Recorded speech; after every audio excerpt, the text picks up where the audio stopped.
This is a video about sex. Do not watch this video if you are super young or don't want to know anything about sex. You have been warned. Hey you, my name is Thomas Tomscar Ridgewell, and sex is awesome. You're gonna have it if you haven't already, your parents definitely had it, and your grandparents... But despite being one of the most natural and exciting parts of being alive, it's totally scary and confusing if you don't know the ins and outs. So in the interest of making your life a little less awkward, I thought I would teach you everything that I think you need to know in as little time as possible. Welcome to the Sex Talk. Part 1! The bits! Now, sex is when people use their bodies to make themselves and others feel super good, but before we can get started, it's important to know what we're all working with. First, if you're born with a penis, it'll look a little something like this. Penises come in all different shapes, sizes, and colors, and they're all totally awesome. Don't let anyone tell you otherwise. They stand to attention when they're excited and sleep it out the rest of the time. These are the testicles. Sperm, or baby juice, is made here. Please don't hit these. No. Second, if you're born with a vagina, it'll probably look a bit like this. Much like penises, they also come in a wide range of shapes and sizes, and they're all equally awesome. They're also a little bit more complicated. On top of naturally cleaning itself out once a month after there was no baby making, a vagina can also make itself wet when it's in the mood for sex. Don't ask me how it does this, I'm not a scientist. Also, if sperm makes its way into a vagina, babies happen. Yay! Or boo. Moving up the body, ladies also have breasts, or boobies. Again, all different shapes and sizes, and all totally awesome. Also, milk comes out of them when you have a baby. How cool is that? Part 2! Sexuality! When it comes to using your bits, everyone likes something different. Some boys like girls, some girls like boys. Sometimes boys like boys, and girls like girls. Some folk like everyone, and some folk don't like anyone. At least, not sexually. Some people don't agree with the gender they were assigned at birth, and some people just want to do their own thing. And all of these are just fine, no matter what any book, bigot, or bully might tell you. Our sexualities and genders aren't one or the other. It's all spread over a whole wide spectrum of preferences and just things that feel natural to us. We're complicated.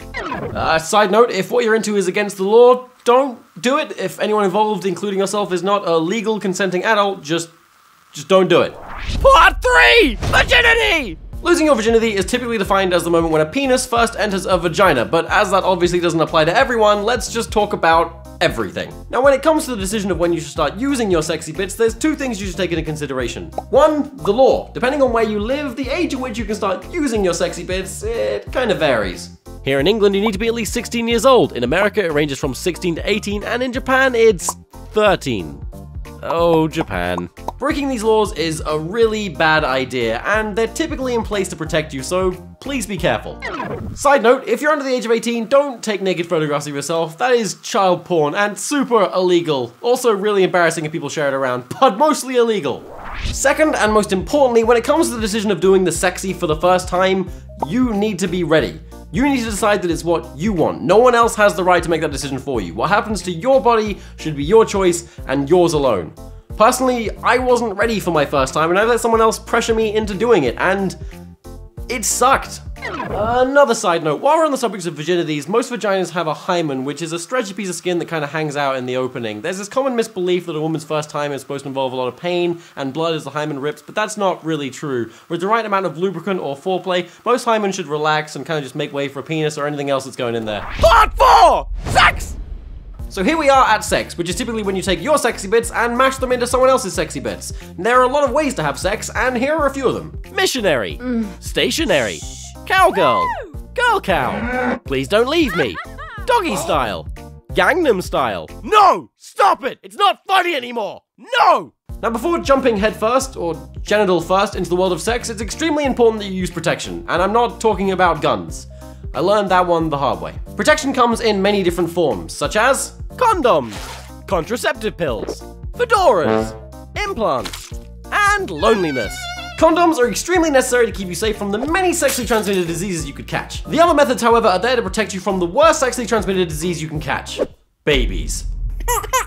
Seriously, if you're not ready to take responsibility of a tiny little human, use protection. It takes one sperm to get someone pregnant, and you release hundreds of millions of them during sex. Otherwise, you'll have to decide whether to raise a child you weren't ready for or have an abortion. And neither of those decisions are particularly fun to make. Side note, last one, I promise. While we're on the subject of sexually transmitted diseases, catching stuff does happen, so get yourself tested often and be open about your sexual history with every new partner. I mean, not that open, obviously, but you get the idea. Part 5. Rape. I didn't feel like screaming this one. As someone whose first time was the result of emotional manipulation, it's important to me that you hear this. You never have to do anything you don't want to do. You are never obliged to sleep with someone, even if that person is already your partner. Any type of sexual activity where someone has not given their consent or has revoked it is sexual assault or rape. And what is consent? Consent is a willing, sober, and continuous yes. On the other hand, if you are ever deciding whether or not to sleep with someone who has not or cannot give you their consent, then I want you to remember this little song. Don't. Now, sadly, rape and sexual assault does happen, and if it has happened to you, then please do not feel guilty or ashamed, and certainly don't feel afraid to come forward.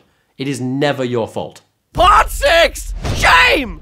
Now, while I've given you a little introduction to the crazy, confusing, and varied world of sex, you might still be asking yourself, but what is normal? And the answer to that is everything. There are no right or wrong ways to do anything, and what you do with your body is your business, and what you do with someone else is between you and them alone. As long as you're not victimizing anyone or breaking any laws, go for it.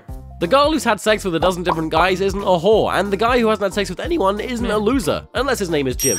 No one likes Jim. No one is better or worse than anyone else for doing what they want to do. Well, that's sex. Use protection, don't break the law, and remember, you're normal, whatever you're into. Even if that's nothing. Good luck getting lucky. Or not. Tom Scott out.